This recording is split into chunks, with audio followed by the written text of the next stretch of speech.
各位街坊，即係你估下而家喺公屋最興玩咩？係玩剪螺絲大賽啊！我係廢佬啊！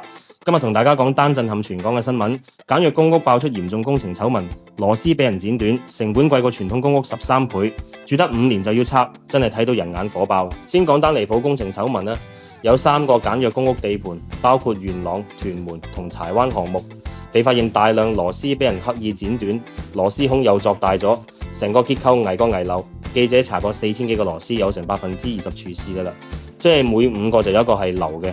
你話係咪黐線呢？喺公屋都可以偷工減料到咁，班承建商真係當市民條命係草。而家要成個拆出嚟逐個檢查，預計要搞多4-5個月，過萬個等上樓嘅家庭真係多得佢哋唔少。講開又講，呢個簡約公屋計劃真係問題多多，每個單位建築成本要89萬，傳統公屋只係65萬。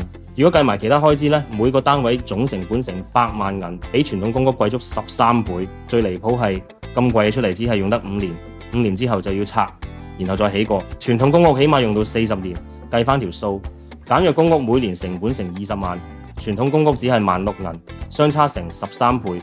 呢條數點計都計唔通㗎。廢佬，我覺得政府今次真係大花筒，為咗快見成效就亂使公帑。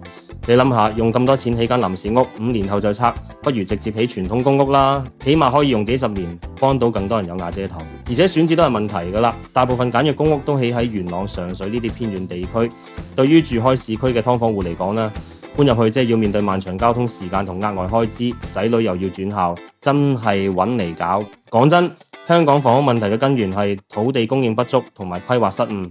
與其浪費金錢起臨時屋，不如認真開發新土地，好似前石礦場同沙嶺呢啲大地皮，起永久性公屋實際得多啦。政府成日話要幫基層，但係用錯方法，最後嘥費公帑又幫唔到人。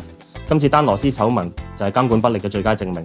如果連最基本嘅建築質量都保證唔到，點叫人住得安心呢？好啦，今集吹到呢度呢，你哋覺得簡約公屋係咪真係幫到基層呢？定係浪費公帑嘅面子工程？留言話我知，記得 share 呢條片，等大家都關注下呢個問題啦。最後呢，記得 like 爆我個 channel， 訂閱我廢佬加通知鐘仔，支持下我呢個新頻道廢佬廢噏。下集同大家再吹過，拜拜。